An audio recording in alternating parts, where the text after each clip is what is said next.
इस कहानी की शुरुआत में हमें एक लड़की दिखाई जाती है जिसका नाम होता है निशिनो और ये अभी अभी नींद से उठी है और थोड़ी देर बाद यह शावर लेने जाती है। शावर लेते लेते ये कुछ तो सोच रही होती है। फिर शावर लेने के बाद ये स्कूल जाने के लिए तैयार होती है और जैसे ही यह गेट खोलती है तो बहुत सारे रिपोर्टर घर के बाहर खड़े होते हैं, जिसे देखकर निशिनो चौंक जाती है। पर होश आने के बाद इसे पता चलता है कि यहाँ तो कोई भी नहीं है, वहाँ तो बस इसका ड्राइवर होता है। वह निशिनो से कहता है कोई बात है क्या, तो निशिनो कहती है कि कोई बात नहीं, हम स्कूल चलते हैं। अब स्कूल में आने के बाद हमें पता चलता है कि निशिनो स्कूल में काफी ज्यादा पॉपुलर है और सभी स्टूडेंट निशिनो को गुड मॉर्निंग बोलते हैं और बदले में निशिनो भी हर एक स्टूडेंट को गुड मॉर्निंग बोलती है। और स्कूल के अंदर पहुंचते ही उसे एक लड़का दिखता है, जिसे देखकर निशिनो कहती है कि मुझे ये बिल्कुल भी पसंद नहीं, और इस लड़के का नाम होता है कियोता। निशिनो कहती है कि इस लड़के के ग्रेड भी बिलो एवरेज है और इसके लुक्स भी काफी नॉर्मल और एवरेज है। अब निशिनो कियोता को गुड मॉर्निंग बोलती है और बदले में कियोता भी निशिनो को गुड मॉर्निंग बोलता है, लेकिन वो उसका गलत नाम लेता है और उसे निशिनो से निशिमोरा बुलाता है। और यह सुनकर निशिनो को काफी गुस्सा आता है और वह अपना गुस्सा कंट्रोल करके कहती है कि ये मेरा असली नाम नहीं है। कियोता निशिनो को कहता है कि तुम एक एनपीसी हो, मेरी लाइफ में जो इम्पोर्टेंट कैरेक्टर है मुझे सिर्फ उन्हीं का नाम याद रहता है और मेरी कई दिनों से नींद भी पूरी नहीं हो रही है, तो इस वजह से शायद मैं तुम्हारा नाम भूल चुका हूँ। और यह सुनकर निशिनो सोचती है कि तुम 3 महीने से मेरी क्लास के अंदर मेरे बेंच के पास बैठे हुए हो और तुम्हें मेरा नाम भी याद नहीं। अब कियोता बोलता है कि अरे हाँ, तुम्हारा नाम तो निशी तानी है ना। यह सुनकर फिर से निशिनो को गुस्सा आता है, लेकिन वो फिर से इग्नोर कर देती है। वह कहती है कि मेरा असली नाम निशिनो है, अकाने निशिनो।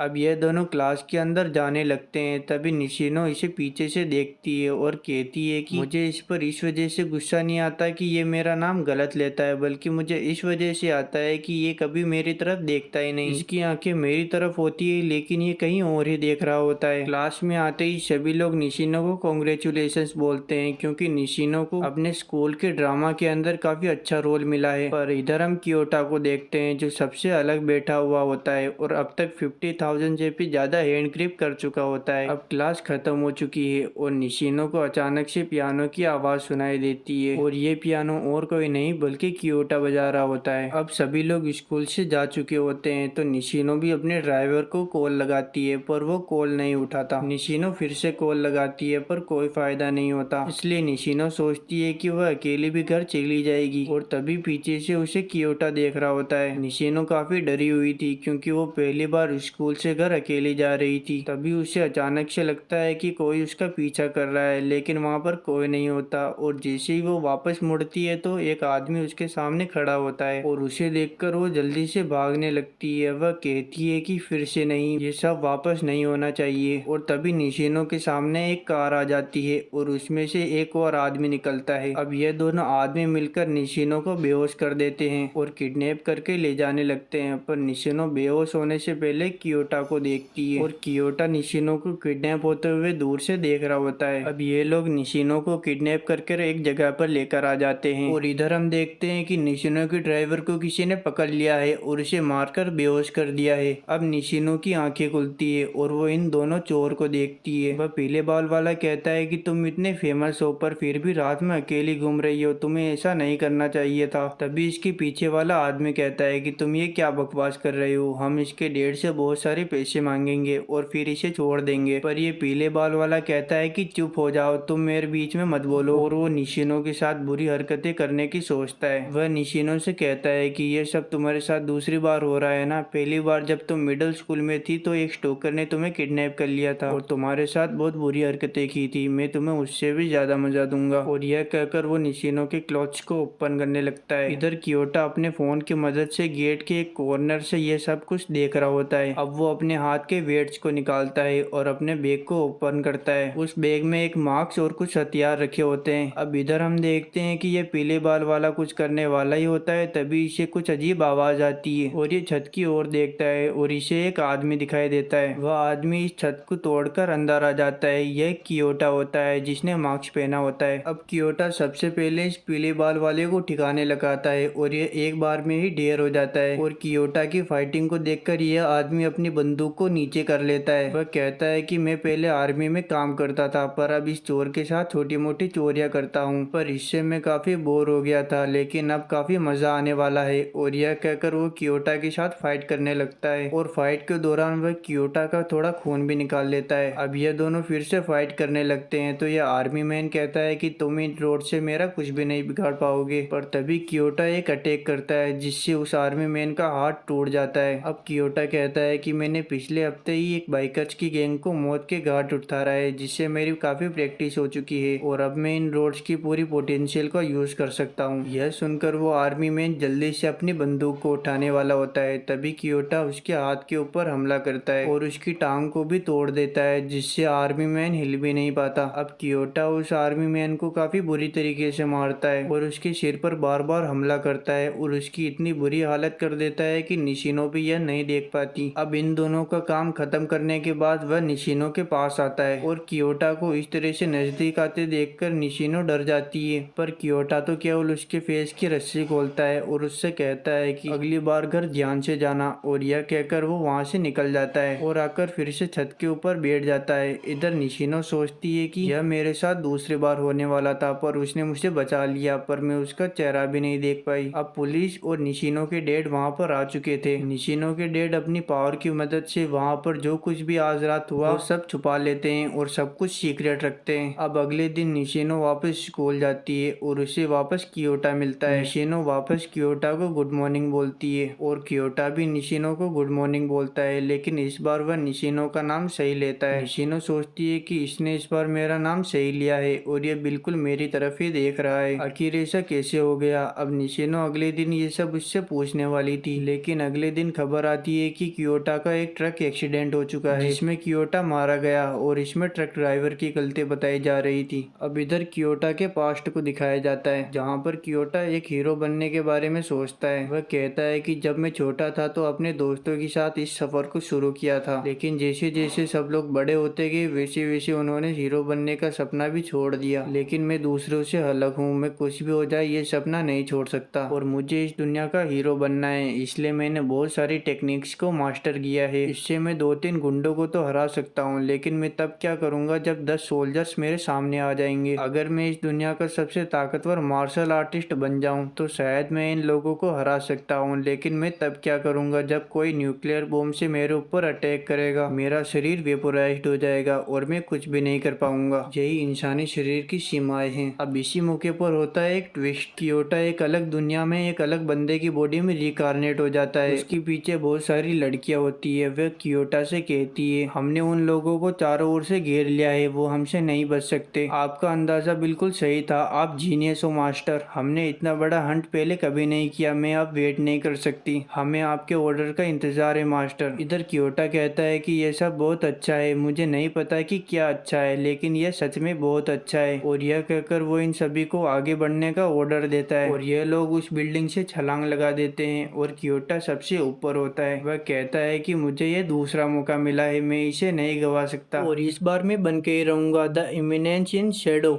अब हमें पास्ट का सीन दिखाया जाता है जहाँ पर कियोटा रिकार्नेट होकर एक बच्चा बन जाता है और यह दोनों उसके माता पिता होते हैं, लेकिन ये कहते हैं कि यह बच्चा तो रो ही नहीं रहा, लगता है कुछ गड़बड़ है। इधर कियोटा को समझ में आ जाता है कि उसे क्या करना है और वो जोर जोर से अजीब तरीके से रोने लगता है और उसे इस तरीके से रोता देखकर यह मेट्स भी काफी हैरान हो जाती है। अब हमें कियोटा की बड़ी बहन को दिखाया जाता है जिसका नाम क्लेयर होता है। वह कियोटा को देखकर काफी ज्यादा खुश होती है। इधर कियोटा महसूस कर पा रहा होता है कि हवा के अंदर काफी सारा मैजिक है और वह सोचता है कि वह अपने पुराने जन्म में मैजिक का यूज करना चाहता था, लेकिन वह ऐसा नहीं कर पाया। लेकिन इस बार वह ऐसा करके रहेगा और काफी ज्यादा मेहनत करेगा। अब हमें कुछ सालों बाद दिखाया जाता है जहाँ पर कियोटा को पता चलता है कि उसका जन्म बेरोन परिवार के कागानो के रूप में हुआ है और वह अपनी बहन के साथ प्रैक्टिस कर रहा होता है और अपने डेगर की मदद से एक पत्थर को काटने की कोशिश करता है और वह ऐसा नहीं कर पाता, पर उसकी बहन उस पत्थर को 2 हिस्सों में बड़ी आसानी से काट देती है, जिसे देखकर कागानो और बाकी सब उसके लिए तालियां बजाने लगते हैं और उन्हें लगता है कि आने वाले सालों में क्लेयर ही उसके परिवार की मुखिया बनेगी। और इधर कियोटा जो अब कागानो बन चुका है वो काफी कमजोर और एवरेज है और बेरोंज परिवार के सारे सदस्य बड़े होकर डार्क नाइट बनते हैं और अभी कागानो एक ऐसा डार्क नाइट है जो अभी प्रैक्टिस पर है। अब हमें रात का सीन दिखाया जाता है जहाँ पर कागानो बहुत सारे लोगों को मार रहा होता है और काफी अजीब तरीके तेज से हंस भी रहा होता है। वह उन सभी लोगों से कहता है कि तुम्हारे पास जितना भी सोना है मुझे दे दो वरना बहुत बुरा होगा, पर वो उसकी बात नहीं सुनते। अब कगानो सभी को एक बार में ही खत्म कर देता है। तभी एक आदमी पीछे से आकर कगानो के ऊपर हमला कर देता है, पर कगानो का स्लाइम वाला सूट उसे बचा लेता है और वह सूट एक तलवार की तरह काम करता है, जिससे वो उस आदमी को भी मार देता है। अब वो उन पेशों के पास जाता है और उन्हें अच्छे से देख रहा होता है। तभी उसे पीछे से आवाज आती है और जब वो वहां जाकर देख रहा होता है तभी उसे एक अजीब सा क्रीचर दिखता है। कगानो उसे देखकर कहता है कि तुम तो बिल्कुल सड़ चुके हो पर फिर भी तुम जिंदा हो। लगता है किसी ने तुम्हारे ऊपर मैजिक किया है और शायद मैं इस मैजिक को पहचानता हूँ। ये तो सिर्फ मैजिक ओवरलोड है, मैं इसे ठीक कर सकता हूँ। और यह कहकर वो उसे अपने घर में लेकर आ जाता है और वो उसके ऊपर अलग अलग मैजिक से एक्सपेरिमेंट करने लगता है। पर लगभग 1 महीने के बाद उसका एक मैजिक काम कर जाता है, जिससे वो क्रीचर एक सुंदर लड़की में बदल जाता है। वह होश में आने ही वाली थी। कगानो सोचता है कि यह इमिनेंस इन शैडो का पहला इंप्रेशन है तो इसे अच्छा दिखाना होगा और वह स्टाइल में आकर उसके सामने बैठ जाता है। वह उससे कहता है कि ओह आखिरकार तुम होश में आ गई। वह कहती है आखिर मेरे साथ क्या हुआ था। तो कगानो कहता है कि किसी ने तुम्हारे ऊपर मैजिक कर दिया था जिससे तुम एक बेहुदा क्रीचर बन गई थी। मैंने उस मैजिक को तोड़कर तुम्हें अपने असली रूप में लाया है। वह कहती है कि आखिर मुझे किसने उस क्रीचर में बदला था। तो कगानो अपनी एक मनगढ़ंत कहानी मनाता है। तुमने वो मशहूर कहानी तो सुनी होगी जिसमें डीमन डियाब्लो को 3 हीरोज मिलकर कैद कर लेते हैं, पर वो डीमन डियाब्लो कैद होने से पहले तुम्हें मैजिक से एक सड़ा हुआ क्रीचर बना देता है। अब कुछ लोग मिलकर उस डीमन डियाब्लो को वापस जिंदा करने में लगे हुए हैं, पर दिक्कत ये है कि वो दिन में बाहर नहीं आते, वो सिर्फ रात को हमला करते हैं। पर मैं उनके इरादों को कभी पूरा नहीं होने दूंगा और उन सबको खत्म कर दूंगा। मैं वो हूँ जो शैडो में रहकर शैडो को हंट करता है। उस डीमन डियाब्लो की ऑर्गेनाइजेशन का एक लीडर है। अगर मैंने उसका नाम तुम्हें बता दिया तो हो सकता है तुम खतरे में आ जाओ। वह लड़की कहती है कि प्लीज आप मुझे उसका नाम बता दो, मैं जानना चाहती हूँ। और कगानो फिर से मनगढ़ंत कहानी बनाता है। कगानो उस लड़की की पीछे पड़ी बोतल को देखता है जिस पर लिखा होता है कल्ट ऑफ डियाब्लो। वह उस लड़की को बताता है कि कल्ट ऑफ डियाब्लो ही है जो उस डीमन डियाब्लो को जिंदा करना चाहता है। मैं उन सबको खत्म करना चाहता हूँ और मेरा रास्ता बहुत मुश्किल है। तो चाइल्ड हीरो क्या तुम मेरे साथ मेरे रास्ते पर चलना चाहोगी। वह कहती है कि जब मैं एक क्रीचर में बदली हुई थी तो किसी ने भी मेरी मदद नहीं की, पर सिर्फ आप ही है जिसने मेरे इस मैजिक को तोड़ा है और आपकी वजह से ही मैं वापस नॉर्मल हो सकी। आप अगर चाहते हैं कि मैं आपके रास्ते पर चलूं तो मैं चलूंगी। कगानो कहता है कि हमें अपने रूल्स खुद बनाने पड़ेंगे और हो सकता है कि हमारे रूल्स गवर्नमेंट को पसंद नहीं आए और हमारी लड़ाई गवर्नमेंट से हो जाए, तो उस वक्त तुम क्या करोगी। वह कहती है कि चाहे कोई भी सामने आ जाए मैं उस कल्ट ऑफ डियाब्लो को खत्म करके ही रहूंगी। तो यह सुनकर कगानो कहता है कि बहुत खूब, मुझे तुमसे यही उम्मीद थी। अब तुम मेरी टीम में शामिल हो सकती हो और तुम्हारा नाम होगा अब से अल्फा। अल्फा कगानो से कहती है कि हमें अपने मकसद को पूरा करने के लिए एक ऑर्गेनाइजेशन बनानी चाहिए और उसके लिए हमें और भी लोगों की जरूरत पड़ेगी। तो कगानो कहता है कि तुम जैसा करना चाहती हो वैसा कर सकती हो।